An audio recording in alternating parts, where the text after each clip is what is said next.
ಆದ್ದರಿಂದ ಈ ಒಂದು ಸಾಹಿತ್ಯ ಸಮ್ಮೇಳನದ ಈ ಒಂದು ಅರ್ಥಗರ್ಭಿತವಾದಂಥ ಕಾರ್ಯಕ್ರಮದ ವೇದಿಕೆಯ ಮೇಲೆ ನಾಡಿನ ಜನತೆಗೆ ನಮ್ಮ ಹಳೆಯ ಕಾಲದ ಬಾಂಧವ್ಯಗಳು, ನಮ್ಮ ಸಂಸ್ಕೃತಿ, ನಮ್ಮ ನಾಡು, ನಮ್ಮ ಭಾಷೆ ಉಳಿಸ್ತಕ್ಕಂಥ ನಿಟ್ಟಿನಲ್ಲಿ ನಮ್ಮ ಕೈಲಾದ ಮಟ್ಟಿಗೆ ನಮ್ಮ ಅಳಿಲು ಸೇವೆಯನ್ನು ನಾವೆಲ್ಲರೂ ಸೇರಿ ಮಾಡಬೇಕು ಅಂತಕ್ಕಂಥ ಮನವಿಯನ್ನು ನಿಮ್ಮ ಮುಂದೆ ಮಾಡ್ತಕ್ಕಂಥದ್ದು ನಾನು ಈ ಸಂದರ್ಭದಲ್ಲಿ ಬಯಸ್ತಾ ಇದ್ದೇನೆ.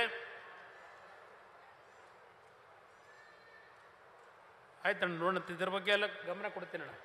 ದಿನೇಶ್ ಗುಳಿಗೌಡರು ಮಂಡ್ಯದ KRSನಲ್ಲಿ ಅಥವಾ ಮೈಸೂರು ಭಾಗದಲ್ಲಿ ಕೇಂದ್ರ ಸರ್ಕಾರದಿಂದ IIT ಬಗ್ಗೆ ಕೇಳಿದ್ದಾರೆ. ಇದು ಸನ್ಮಾನ್ಯ ದೇವೇಗೌಡರು 15 ವರ್ಷದ ಬೇಡಿಕೆ ಇದೆ. ಹಾಸನದಲ್ಲಿ ಒಂದು IIT ಮಾಡಬೇಕು ಅಂತ ಹೇಳಿ 15 ವರ್ಷದಿಂದ ಅವರೇನು ಪ್ರಯತ್ನ ಪಟ್ಟರು. ಅದು ಅವ್ರು ಪ್ರಯತ್ನ ಪಟ್ಟಿದ್ದು ಹುಬ್ಳಿಗೆ ಹೋಯ್ತು. ನಾನು ಹುಬ್ಳಿಗೆ ಹೋಯ್ತು ಅಂತ ಕೊರಗವನಲ್ಲ, ಒಟ್ಟಾರೆ ಕರ್ನಾಟಕ ರಾಜ್ಯದಲ್ಲಿ ಒಂದು IIT ಬಂತು. ಅದಕ್ಕೆ ನಾವು ಅಭಿನಂದಿಸೋಣ, ಯಾರೇ ಮಾಡಿರಲಿ. ಅದರಿಂದ ಇವತ್ತು IIT ವಿಷಯದಲ್ಲಿ ನಿಮ್ಮ ಜೊತೆಯಲ್ಲಿದ್ದೇವೆ. 100ಕ್ಕೆ 100% ಮುಂದಿನ ದಿನಗಳಲ್ಲಿ ಮಾಡ್ತಕ್ಕಂಥ ವಿಷಯದಲ್ಲಿ ನಿಮ್ಮ ಜೊತೆ ಇದ್ದೇವೆ. ಅದಷ್ಟೇ ಅಲ್ಲ, ಇವತ್ತು ಯಾವ ನಮ್ಮ ಮೈಸೂರು ಅರಸರನ್ನು ನೆನಪಿಸ್ಕೊಳ್ತಕ್ಕಂಥ ನಿಟ್ಟಿನಲ್ಲಿ ಇವತ್ತು ತಾವೆಲ್ಲರೂ ಇಲ್ಲಿ ವೇದಿಕೆ ಮೇಲೆ ಸ್ಮರಿಸ್ಕೊಂಡಿದ್ದೀರಿ. ಅವರ ಕಾಲದಲ್ಲಿ ಸರ್ ಎಂ ವಿಶ್ವೇಶ್ವರಯ್ಯನವರು ನಿರ್ಮಾಣ ಮಾಡಿದಂಥ ಅವತ್ತು ಸ್ವಾತಂತ್ರ್ಯ ಬಂದಾಗ ನಮ್ಮ ದೇಶದಲ್ಲಿ ಇದ್ದಂಥದ್ದು ಕೇವಲ 3 ಉಕ್ಕಿನ ಕಾರ್ಖಾನೆಗಳು. ಒಂದು ಇಸ್ಕೋ, ಒಂದು ಟಾಟಾ ಕಂಪನಿಯವರು ಮಾಡಿದ್ದು, ಒಂದು ವೆಸ್ಟ್ ಬೆಂಗಾಲ್ನ ಇಸ್ಕೋ ಕಂಪನಿ, ಮತ್ತಿನ್ನೊಂದು ನಮ್ಮ ಮೈಸೂರಿನ ಅರಸರು ಕೃಷ್ಣರಾಜೇಂದ್ರ ಒಡೆಯರವರ ಕಾಲದಲ್ಲಿ ವಿಶ್ವೇಶ್ವರಯ್ಯನವರು ಕೊಟ್ಟಂಥ ಕೊಡುಗೆ ಭದ್ರಾವತಿಯ VISL. ಇವತ್ತು 2016ಕ್ಕೆ ಅದು ಮುಚ್ಚಿದ್ದಾರೆ.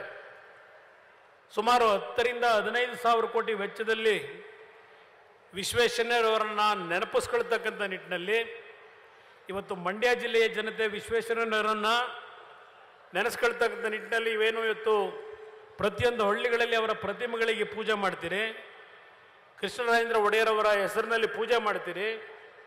ಮೈಸೂರಿನ ನಮ್ಮ ಭದ್ರಾವತಿಯ ಉಕ್ಕಿನ ಕಾರ್ಖಾನೆಯನ್ನು ಉಳಿಸ್ತಕ್ಕಂಥ ಉದ್ದೇಶದಿಂದ ಈಗಾಗಲೇ ಕಾರ್ಯೋನ್ಮುಖನಾಗಿದ್ದೇನೆ.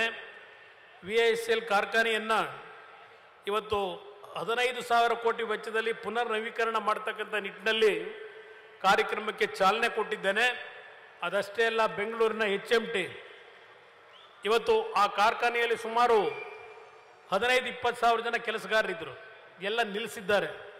ಅದೆಲ್ಲದಕ್ಕೂ ಒಂದು ಪುನಶ್ಚೇತನಗೊಳಿಸ್ತಕ್ಕಂಥ ನಿಟ್ಟಿನಲ್ಲಿ ನನ್ನದೇ ಆದಂಥ ಒಂದು ರೀತಿಯಲ್ಲಿ ಮಂಡ್ಯ ಜಿಲ್ಲೆಯ ಜನತೆ ನನ್ನನ್ನೇನು ಆಶೀರ್ವಾದ ಮಾಡಿದ್ದೀರಿ. ನನಗೆ ನಮ್ಮ ಯುವಕರ ನಿರುದ್ಯೋಗದ ಸಮಸ್ಯೆಗಳ ಬಗ್ಗೆ ಪ್ರತಿನಿತ್ಯ ನಾನು ಗಮನಿಸಿದ್ದೇನೆ. ಜಿಲ್ಲೆಗೆ ಏನಾದರೂ ನಾವು ಯಾವುದಾದ್ರೂ ಕಾರ್ಖಾನೆಗಳನ್ನು ತರಬೇಕು ಅಂತಕ್ಕಂಥದ್ದಿದೆ, ರಾಜ್ಯ ಸರ್ಕಾರದ ವತಿಯಿಂದ ಸಹಕಾರವನ್ನು ಕೊಟ್ಟರೆ ಈ ಒಂದು ಜಿಲ್ಲೆಯಲ್ಲಿ ಮತ್ತು ಪಕ್ಕದ ತುಮಕೂರು ಇರಲಿ, ಉತ್ತರ ಕರ್ನಾಟಕದ ಜಿಲ್ಲೆಗಳಿರಲಿ, ಕೆಲವು ನನಗೆ ಇರತಕ್ಕಂಥ ಅವಕಾಶದಲ್ಲಿ ಈ ಒಂದು ರಾಜ್ಯದ ಯುವಕರ ನಿರುದ್ಯೋಗವನ್ನು ಸಮಸ್ಯೆಯನ್ನು ಬಗೆಹರಿಸಲಿಕ್ಕೆ ಪ್ರಾಮಾಣಿಕವಾಗಿ ನನ್ನ ಈ ಒಂದು ಮಂಡ್ಯ ಜಿಲ್ಲೆಯ ಜನತೆ ಕೊಟ್ಟಂಥ ಆಶೀರ್ವಾದ ಏನಿದೆ ಅದರ ಋಣವನ್ನು ತೀರಿಸಲಿಕ್ಕೆ ಪ್ರಯತ್ನ ಪಡ್ತೀನಿ. ಮತ್ತೊಮ್ಮೆ ಎಲ್ಲರಿಗೂ ಈ ಒಂದು 87ನೇ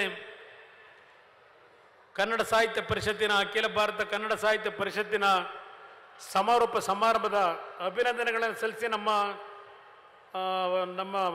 ನಾಡೋಜ ನಮ್ಮ ಅಧ್ಯಕ್ಷರೇನಿದ್ದಾರೆ ಜೋಶಿಯವರು ಈಗಾಗಲೇ ಬಳ್ಳಾರಿ ಜಿಲ್ಲೆಯಲ್ಲಿ ಮುಂದಿನ ಒಂದು ಸಮ್ಮೇಳನದ ಬಗ್ಗೆ ತೀರ್ಮಾನ ಆಗಿದೆ. ಅವರ ಜೊತೆಯಲ್ಲಿ ದೆಹಲಿಯಲ್ಲಿ ಒಂದು ದೊಡ್ಡ ಮಟ್ಟದಲ್ಲಿ ರಾಜ್ಯ ಸರ್ಕಾರದ ಸಹಕಾರದೊಂದಿಗೆ ದೊಡ್ಡ ಮಟ್ಟದ, ನೀವು ನಿರ್ಗಮಿಸೋದಕ್ಕಿಂತ ಮುಂಚೆ ಒಂದು ದೊಡ್ಡ ಮಟ್ಟದ ಸಾಹಿತ್ಯ ಸಮ್ಮೇಳನ ದೆಹಲಿಯಲ್ಲೂ ಮಾಡ್ತಕ್ಕಂಥದ್ದಕ್ಕೆ ವಿಶೇಷವಾಗಿ ಆಸಕ್ತಿ ವಹಿಸಿ ಅಂತೇಳಿ ನಿಮ್ಮಲ್ಲಿ ಮನವಿ ಮಾಡಿ ಮತ್ತೊಮ್ಮೆ ನಮ್ಮ ಅಧ್ಯಕ್ಷರಿಗೆ ಗೋರು ಚನ್ನಬಸಪ್ಪನವರು ನಮ್ಮ ತಂದೆಯ ಸಮಾನರಿದ್ದೀರಿ.